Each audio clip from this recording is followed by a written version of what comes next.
Hi, this is David Odell with Odell Complete Concrete. This is part two of a two-part series. So this is the final, and it's pour day.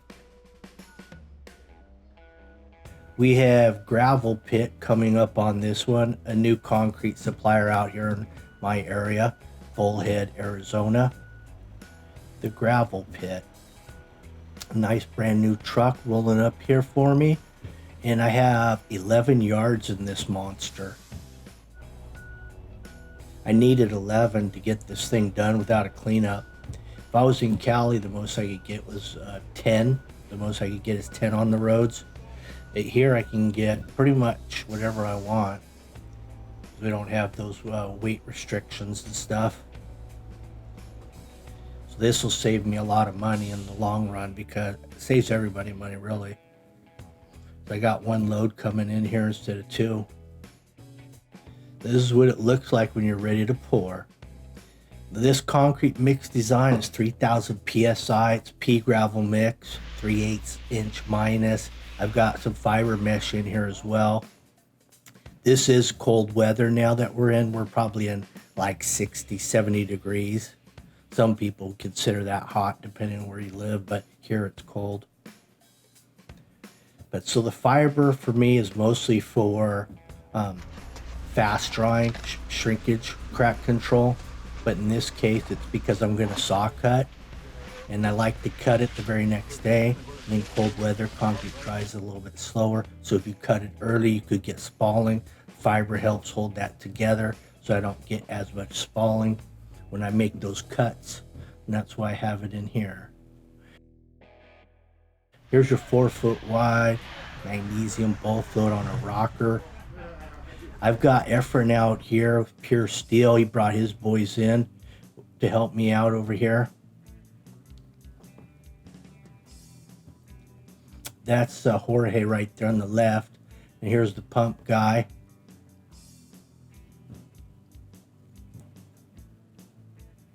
He worked for Prime Concrete Pumping. You notice this concrete is it's very sticky, rich, thick. Has some stuff in it, you know? That's what that tells me. Has some cement in there. Dirt gets sticky too, though, in concrete, actually, if the truth be known.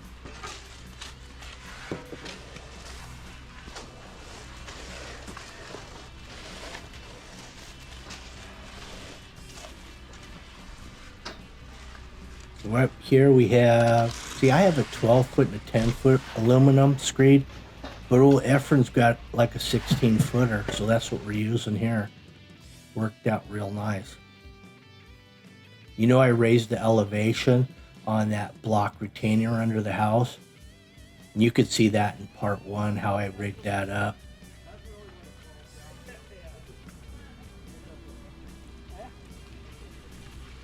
But we've got to bowl float this everything on the way out because there's no way back here until it's hard enough to kneeboard or power trowel. We did fight it though and try to get back here, hug the fence and walk sideways and do a few little odds and ends like that. Try to hit it with some funny floats and funny trowel, but it was a workout. I mean, just positioning the camera was a challenge. Imagine trying to work, 20-foot poles in an enclosure like this.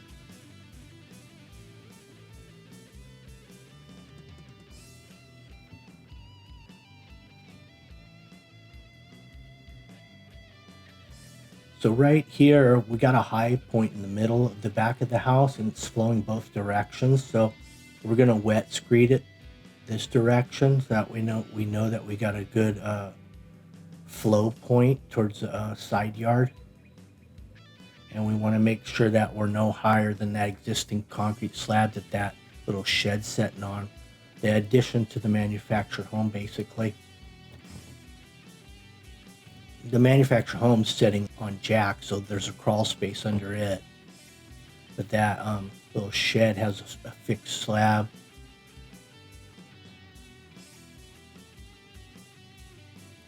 Got 2x4 you see on the left. I have that drilled into the top of the retaining for the manufactured home. So that's how I was able to create my new elevation off of that retaining. That gap over the retaining wall is a little bit lower than the slab at this point. So either brick could go in there or maybe some self-leveling concrete, whatever. There's a lot of options to fill that little void. But the main thing is now that we have the concrete elevation in the right place, everything can match it.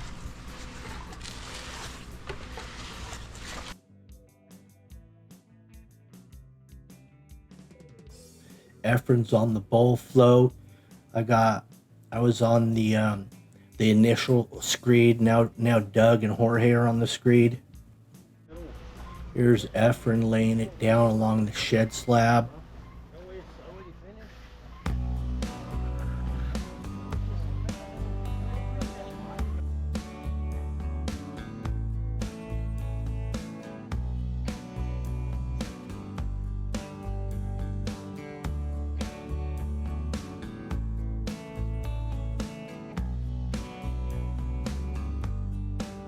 Right now we had cut the pump off. We're waiting for Efren to bowl float this out. Once he catches up, then we'll continue the pour.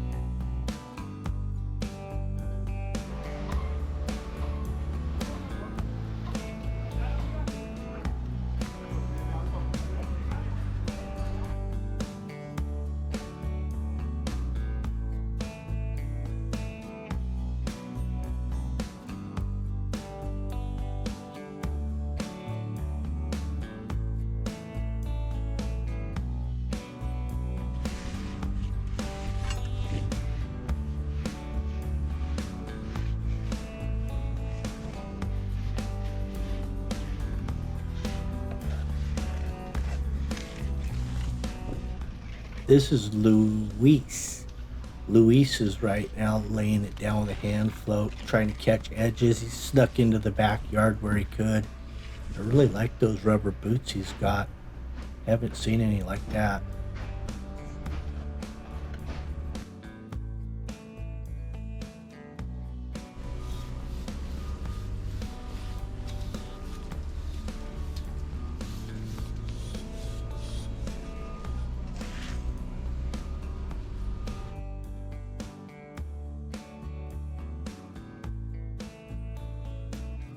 So this job's a difficult one to join out while it's wet without the access to run any kind of walking tools. You could get out there on sliders with screed boards as guides and cut them that way.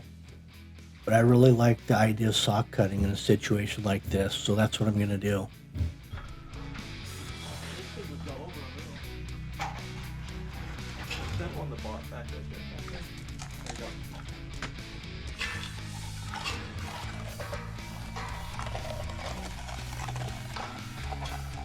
Well, here's Eric on the walking edger. Eric's coming right along. He's starting to get this stuff now.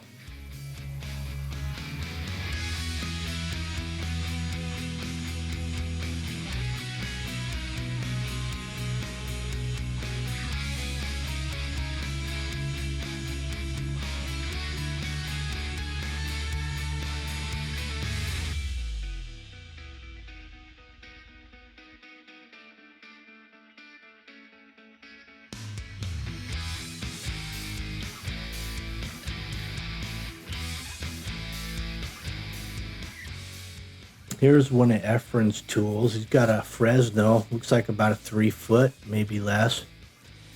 But he's got a rocker arm on there so he can get way out there. Actually, this is Eric running one of Efren's tools. Got 5 poles on it, working that rocker arm.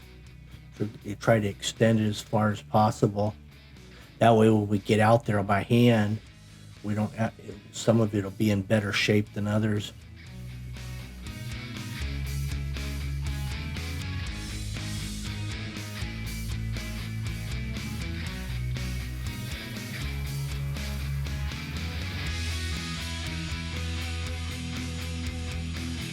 One of these corners of this box out is a good crack point, so when I come back to saw cut it, I'm going to try to figure out how I can cut this thing up to make it look good and function and catch all those corners.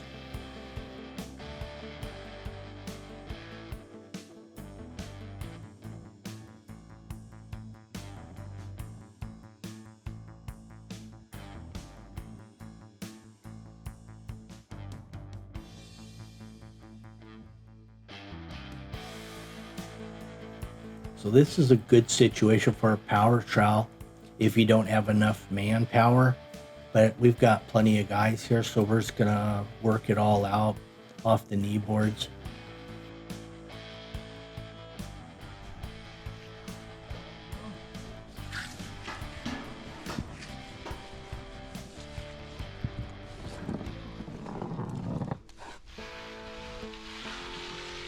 Here's Doug on a funny float right now. He got into that crawl space access hole and just gonna whip it out from there. So this is why these funny trowels, funny floats come in handy in these tight areas, is you can work them over the top of a house and just stay in one spot and cover a lot of ground.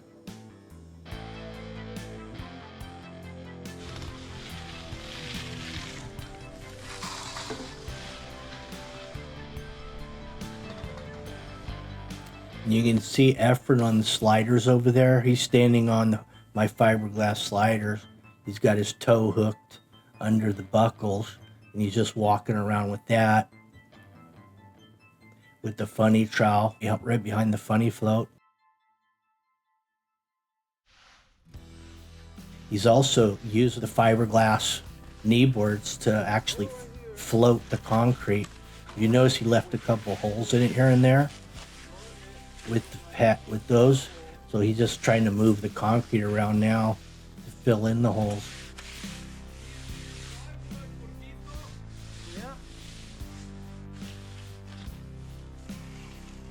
And that worked out pretty good. That's the nice thing about those fiberglass boards. You can do that kind of stuff with them. Metal ones, you're not gonna be able to move that concrete around like that.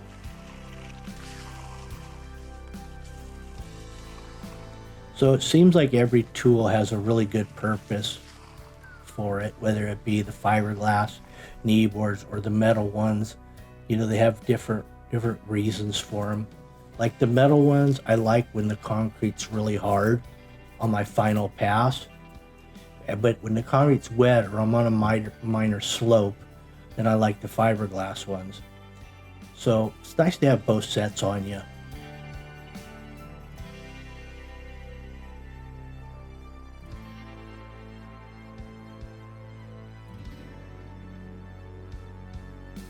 Or what if you had one set and you had replaceable bottoms that you could just pop underneath them, you know, depending on what you wanted to do. Like snap-in bottoms, you know? Like maybe you have a fiberglass bottom that pops into one of those sliders and you got a steel one that snaps in. That'd be kind of cool.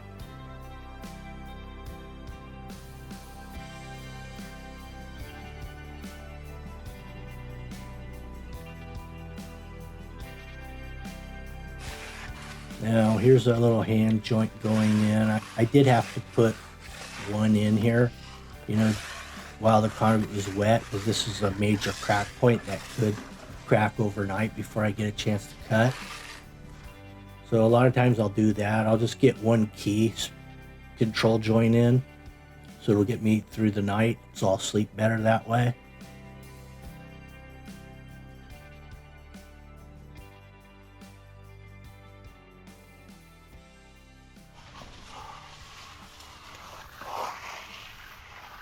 So I got a 20 by 5 and a 12 by 5 trowel. That's my two choices. Everybody has their preferences. But again, it really depends on the concrete, how hard it is, and what you're trying to achieve. So they all have different reasons.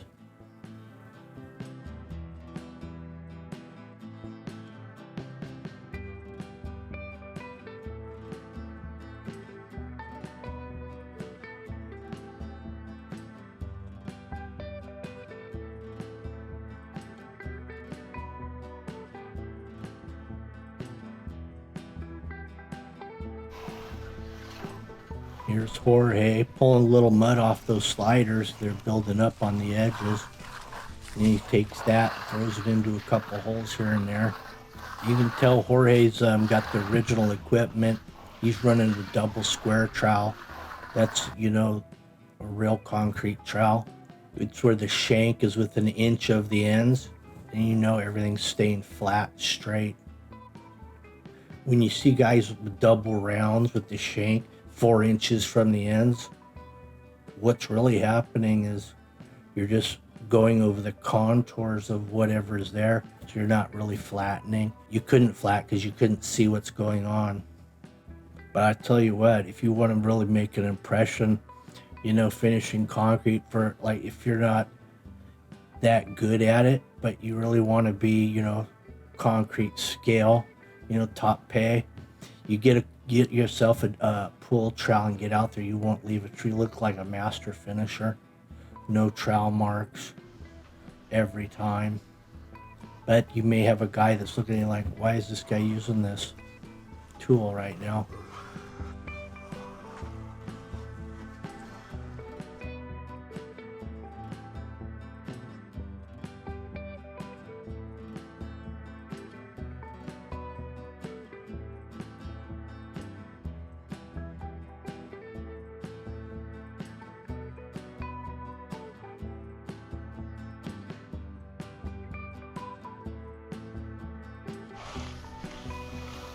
So here's the final pass on this thing.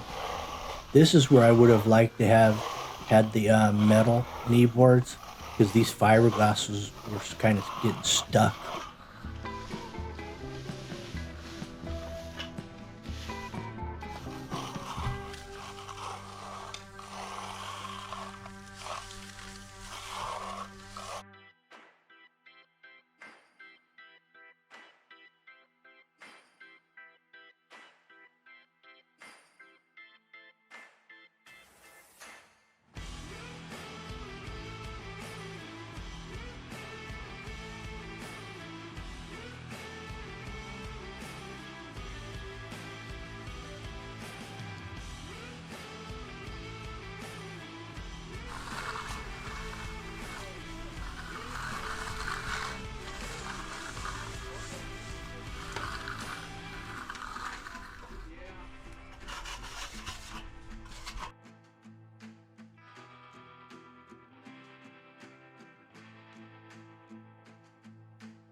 So that's it, man.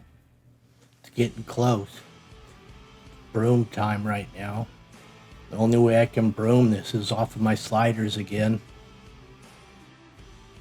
And the concrete's hard enough now that my sliders really aren't making any marks, and I can broom out any marks that they do make. I could almost just walk out there barefoot and start brooming.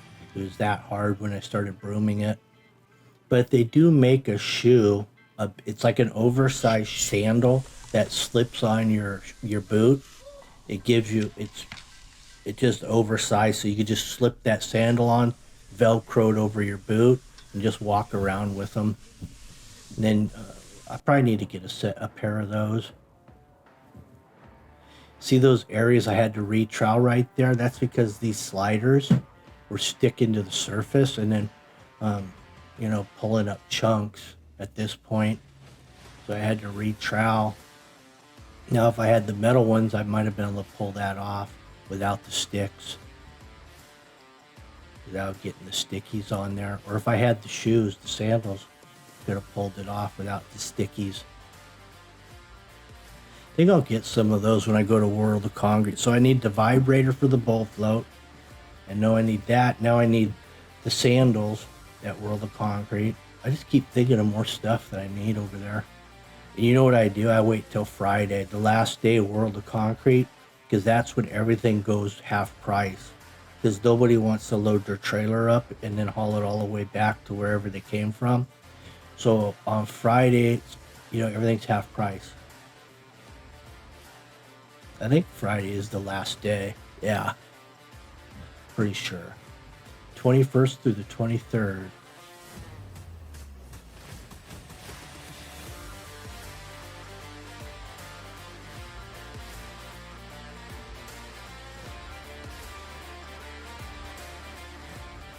Jorge took over at this point. I got most of it broomed out, and then Jorge went in and wrapped it up. So right where I changed directions on the broom, I'll put a saw cut right there. So it's going to blend in real nice. And I will show you the saw cut on this too, in this video. And I'll be using the cordless early entry saw to saw cut this up.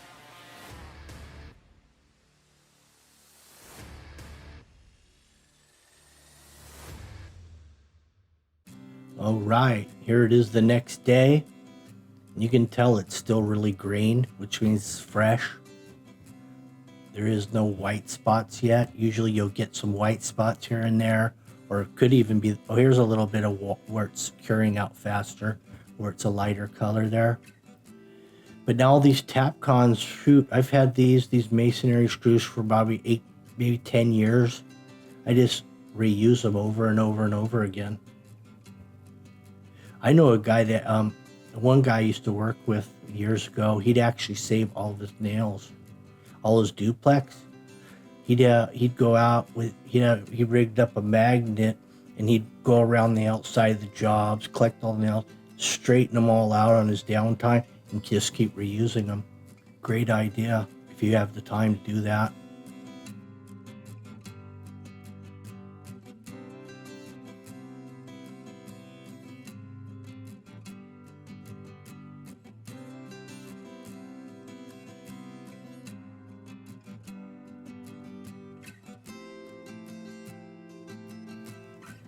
See, when I set this form around this AC, I didn't use any nails on the corners. So you see how easy that came out? Very simple.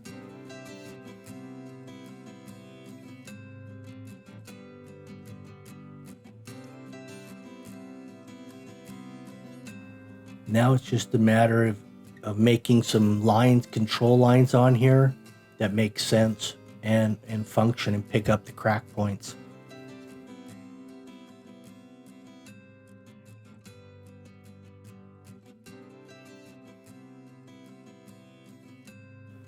So this little form that we put in here, we put in square with the house, so we just have to follow it on out for that cut.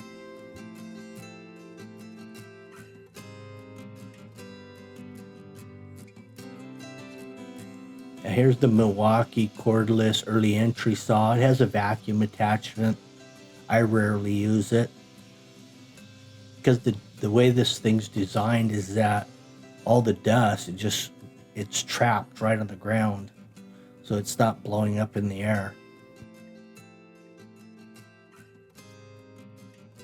Some of these lines that I'm putting in aren't straight because I'm hitting a corner on one side of the house to another corner at the chain link side. But because your cut is so narrow, it's not a real obvious focal point. Here's where we just had to come into the edges here. I'm just using a little 9-inch cordless cutoff saw to finish those cuts out.